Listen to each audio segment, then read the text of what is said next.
asalaamu calaykum daawadaha qiimaha badan waa ku salaamay marka hore halkan waxaynu ku soo koobi doonaa ama aynu ku qaadi doonaa shuruucda ay leedahay farqurxinta adduunyada wax walba waxay leeyihiin sharci wax kasta oo hagaagsan aad aragtaan waxay leeyihiin sharci loogu talagal lana mariyey sidoo kale wax kasta oo khaldan ama waxsi ka yihiin waxaa la baalmariyey shuruucdii ay lahaayeen ama sharcigii loogu talagalay si marka aynu ugu quruxsanaato farteena waxaynu raaci doonaa shuruucda farta ay leedahay ila soco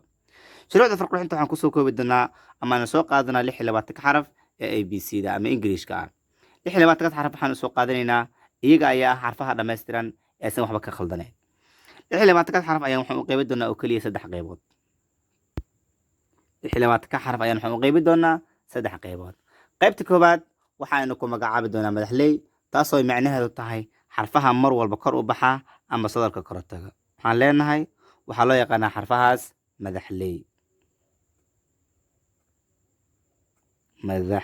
ayaa loo yaqaanaa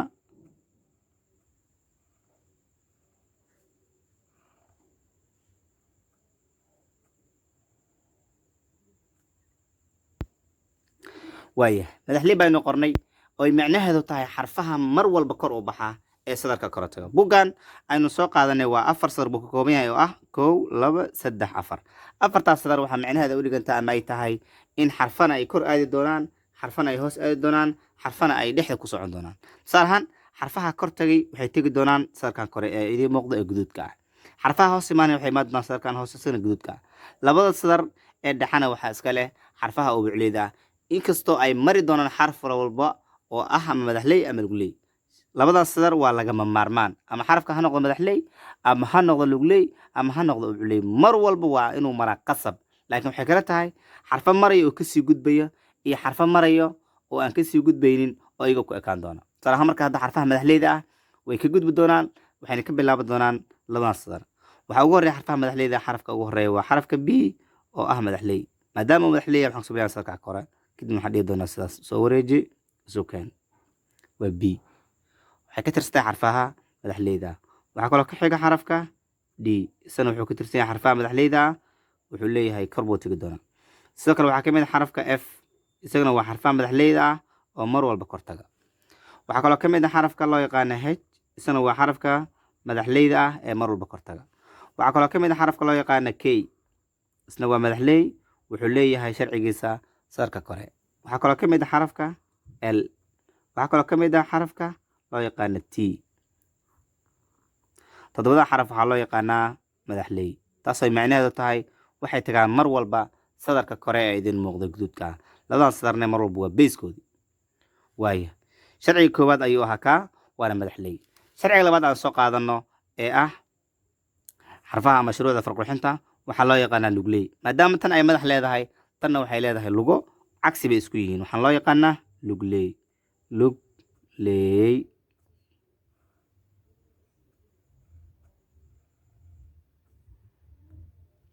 lugley eedan waxaan ula jeednaa waa xarfaha mar walba hoos taga ama sadarka kore aad sadarka hoose aad waxaa ka mid ah xarfahaas xarafka loo yaqaana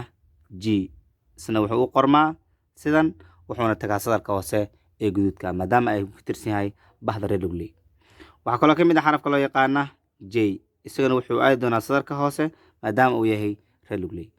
waxaa kaloo ka mid ah xarafka loo yaqaana b for ben taas ayadana waxay ka tirsan xarfaha lugleyda ah waxaa kaloo ka mid ah xarafka isna hoos aadi doonaa xarafka loo yaqaan q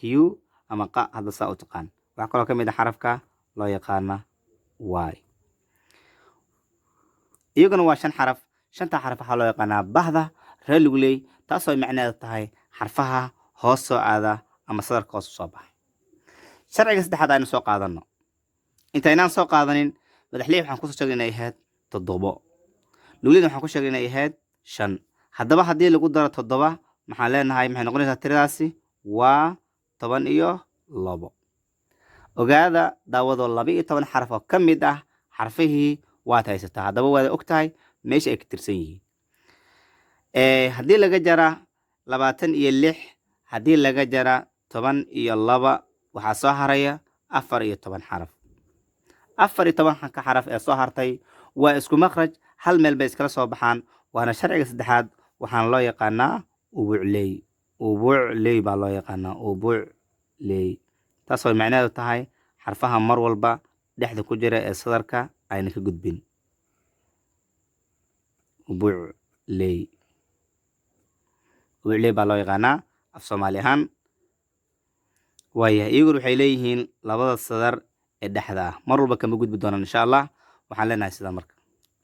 yaa ka mid marka xarfaha inaan soo qaadano bas intaan ka soo hartay weeyaan waa 14 xaraf. waxaa ugu horeeya ama hogaaminaya xarafka c. c ma inaan ku sheegin, madaxleyni kuma soo sheegin, lugleyni kuma soo sheegin. maadaama aan intaas ku sheegay waxay tirsan xarafkan ubucley. c yaa ka mid ah, m aa ka mid sidoo kale, n aa ka mid sidoo kale, o ayaa ka mid sidoo kale. haye waxaa kaloo ka mid ah waxaa loo yaqaana xarafkan r ayaa ka mid ah, s ayaa ka mid ah, v ayaa ka mid ah, w ayaa ka mid ah, x ayaa ka mid ah, z ayaa ka mid ah. iyo shantii shaqalo aan mid ka mid soo qaadanay o. waxaan leenahay markaas a e i ama a e i o wataan soo qaadanay waana ku gudbaynaa kadibna u. in halka kusoo dara bay ahayd waan iloobay laakiin dhib ma lahan. aan isku tirin marka meeqay noqonayaan? waxay noqonayaan 1 2 3 4 5 6 7 8 9 10 11 12 13 14 14 xaraf idan waxaa loo yaqaanaa ubucley, taasoo macnaheedu tahay xarfaha mar walba labadan sadar aan ka gudbin. ogaada hadda waxaanu soo koobnay shuruucdii farqixinta ay lahayd. xaraf walba xaqa uu leeyahay diidasiya qurxiskaagama baahna, isaga ayaa quruxsan. haddii sharciga uu leeyahay xaraf walba la baalmariyana si walbood adigu u qurxisaa qurxinaa maayaan, ma qurxsanaa karaan. f g si gaar isaga fiir marka xarfahan oo dhan waxay ka sameyn yihiin waxa loo yaqaano baseka. tusaale ahaan hadda xarafka aan soo qaadano, xarafkan waa e, waa reer ubucley wuxuu ku tirsan yahay bahda aan ka gudban labadan sadar. tusaale ahaan sidoo kale xarafkaana aan soo qaadan asagana, xarafkaasna waa d, wuxuu ka tirsan yahay xarfahan mar walba sadarka korotaga ee madaxleyda ah. haye xarafkan aan soo qaadana iyaguna, xarafkaana waa g.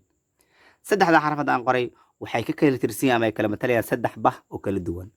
midna waa madaxley, midna waa lugley, midna waa ubucley. laakiin waxaa isweydiin mudan saddexda xaraf waxay ka sameyn yihiin baskan. waxay ka sameyn yihiin baskan. madaxley waxay ku faanaysaa waxa weeyaan waa madaxaas,